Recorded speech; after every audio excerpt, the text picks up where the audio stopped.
नमस्कार दोस्तों, Narayan education YouTube channel में आप सभी का स्वागत है। तो सबसे पहले तो दोस्तों आप नारायण एजुकेशन यूट्यूब चैनल के साथ जुड़ सकते हैं, चैनल को सब्सक्राइब कर सकते हैं और शेयर भी कर सकते हैं, क्योंकि दोस्तों अपना जो पुराना चैनल था नारायण एजुकेशन, जिसमें करीब 1.5 लाख सब्सक्राइबर थे, 8 साल पुराना चैनल था, तो वो किसी कारणवश यूट्यूब से डिलीट हो चुका है। अब मैंने नया चैनल बनाया है सेम उसी नाम से, तो आप नए चैनल के साथ जुड़ सकते हैं, नारायण एजुकेशन चैनल के साथ सब्सक्राइब कर सकते हैं। तो यहाँ पर देखिए दोस्तों, कल नई रीट 2024 परीक्षा तिथि की घोषणा के बाद शिक्षा मंत्री ने एक और बड़ी घोषणा की है। तो यहाँ पर देखिए 1.5 लाख शिक्षकों की भर्ती करेगी राजस्थान सरकार। शिक्षा मंत्री मदन दिलावर, आगामी वर्षों में 1.5 लाख शिक्षकों की भर्ती होगी। राज्य सरकार ने 20,000 नए शिक्षकों की नियुक्ति की है। जो नियुक्तियां अटकी हुई है उनकी बाधाओं को दूर किया जाएगा, ये बात शिक्षा मंत्री मदन दिलावर ने कही है।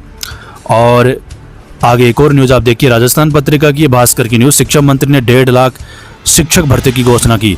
इस बार 10 लाख अभ्यर्थी देंगे रीट परीक्षा, दोनों लेवल के लिए 750 रुपये का शुल्क देना होगा।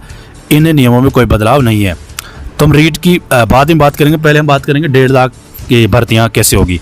देखिए दोस्तों, 1.5 लाख आज की तारीख में जो पद खाली चल रहे हैं शिक्षा विभाग में, बम्पर पद खाली चल रहे हैं। अगर हम देखें सारी डीपीसी होती है, अगर फर्स्ट ग्रेड की डीपीसी, संपूर्ण डीपीसी, सेकंड ग्रेड की संपूर्ण डीपीसी और थर्ड ग्रेड की संपूर्ण डीपीसी होने के बाद जो पद आपके सामने होंगे वो इस तरह होंगे। करीब 50,000 पद फर्स्ट ग्रेड के खाली, संपूर्ण डीपीसी अगर हो जाती है चारों सत्रों की, सेकंड ग्रेड के 56,000 और थर्ड ग्रेड के 59,000 के आसपास पद।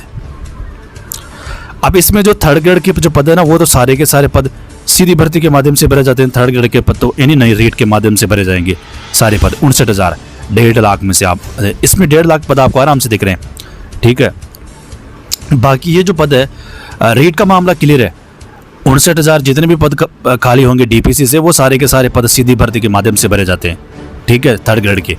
तो 59,000 पद होते हैं सारी डीपीसी होने के बाद। कैसे 59,000 में से 35,000 पदों पर तो डीपीसी होगी, 24,000 खाली चल रहे हैं, तो 59,000 पद साफ दिख रहे हैं थर्ड ग्रेड के लिए नई रीट के पद, ठीक है। तो ये रीट की बात हो गई।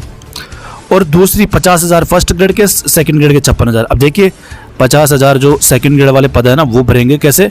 करीब मान के चलो आधे पदों पर तो सेकंड ग्रेड की डीपीसी होगी ना, 25,000 पदों पर उससे भरे जाएंगे। और आधे पद जो बचेंगे वो 25,000 सेकंड फर्स्ट ग्रेड के, तो वो भी डीपीसी के माध्यम से काफ़ी पद और भरेंगे। वैसे अगर देखें दोस्तों, 50,000 पद, एक बार फिर से मैं आपको बता देता हूँ 50,000 पद कैसे होंगे, आप समझेंगे नहीं। वैसे 50,000 फर्स्ट ग्रेड के पद कैसे होंगे? सबसे पहले आज की तारीख में करीब 18,000 पद खाली स्कूलों में। कितने? 18,000। डीपीसी से खाली होंगे 15,000 पद फर्स्ट ग्रेड के। कितने पद हो गए? 33,000 फर्स्ट ग्रेड के। बाकी 17,000 पद किसके? मैं आपको बता रहा हूँ, जो नई स्कूलें कर्मोन्नत हुई है ना, पिछले सरकार ने नई स्कूलें कर्मोन्नत की, उनके पद है। अगर सरकार अनुमति देती है सारे पदों की, नए पदों को सृजित की, तब ये 50,000 पद होते हैं। वैसे 33,000 के आसपास ही पद रहते हैं। चलो अपना वो 17,000 पदों को नहीं मानते, अलग करते हैं उनको। 33,000 पद है। अब ये जो 33,000 पद है फर्स्ट ग्रेड के, वो 9,000 पदों की डीपीसी का प्रस्ताव आरपीएससी को भेजा गया है। तो ये 9,000 पद इससे भर जाएंगे फर्स्ट ग्रेड के पद, लेकिन वो तब भरेंगे जब एक और फर्स्ट ग्रेड वाली 15,000 पदों की डीपीसी पेंडिंग वो होगी तब, ठीक है। वैसे सीधी भर्ती के लिए तो 18,000 पद ही खाली है। अपन 18,000 पद ही मान के चलते हैं फिलहाल फर्स्ट ग्रेड के, जिसमें से 9,000 डीपीसी से भर जाएंगे। अभी 9,000 पदों की अनुमति दी है, तो बाकी कितने पद बच गए? 9,000। अभी जो 9,000 पद है ना फर्स्ट ग्रेड के, ये सीधी भर्ती के माध्यम से भरे जाएंगे। बाकी जो डीपीसी होगी फर्स्ट ग्रेड की, वो पेंडिंग है 15,000 पदों पर, तो हो जाएंगी। 18,000 पद सर्जित हो जाएंगे, तो कितने पद हो गए? 33,000 पद आ जाएंगे। वो अलग मामला है। फिलहाल 18,000 पद में से 9,000 पद डीपीसी सरकार भर रही है और 9,000 पद सीधी भर्ती से।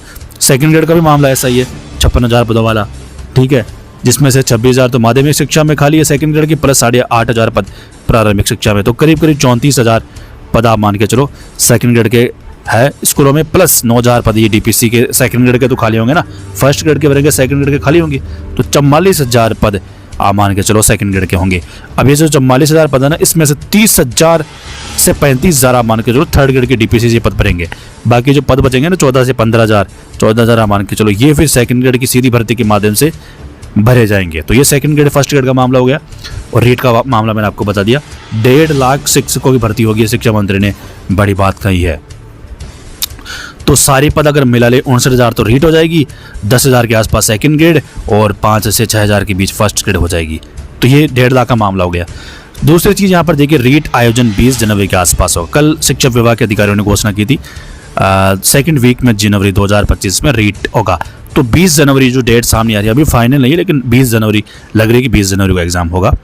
परीक्षा शुल्क में नहीं होगी बढ़ोतरी, पहली बार अभ्यर्थियों को सवालों में 5 विकल्प मिलेंगे, बोर्ड को ही रीट की जिम्मेदारी मिली है। तो ये हो गई एक चीज़। और एक और यहाँ पर देखिए, दोनों लेवल के लिए 750 रुपये का शुल्क देना होगा। इन नियमों में कोई बदलाव नहीं है। रेट की पात्रता आजीवन रहेगी। रेट की पात्रता के लिए परीक्षा में 60% अंक प्राप्त करने होंगे। आरक्षित कैटेगरी को इसमें 5% की छूट। इसलिए आनंद फानंद में यानी उपचुनाव की वजह से ये घोषणा हुई थी। इस बार करीब 10 लाख अभ्यर्थी रीट होंगे, रीट परीक्षा देंगे। तो रीट का मामला क्लियर है, 20 जनवरी को एग्जाम। बाकी मैंने आपको बता दिया, पदों का वर्गीकरण अभी जारी नहीं होगा, बाद में जारी होगा डीपीसी के बाद। इसके अलावा रीट परीक्षा का पैटर्न बदला और मुख्यमंत्री ने भी कल अलग से मीटिंग ली थी, तो वहां पर भी 1 लाख भर्तियों की घोषणा जो की थी, उनकी प्रक्रिया शुरू करने की बात कही है मुख्यमंत्री ने।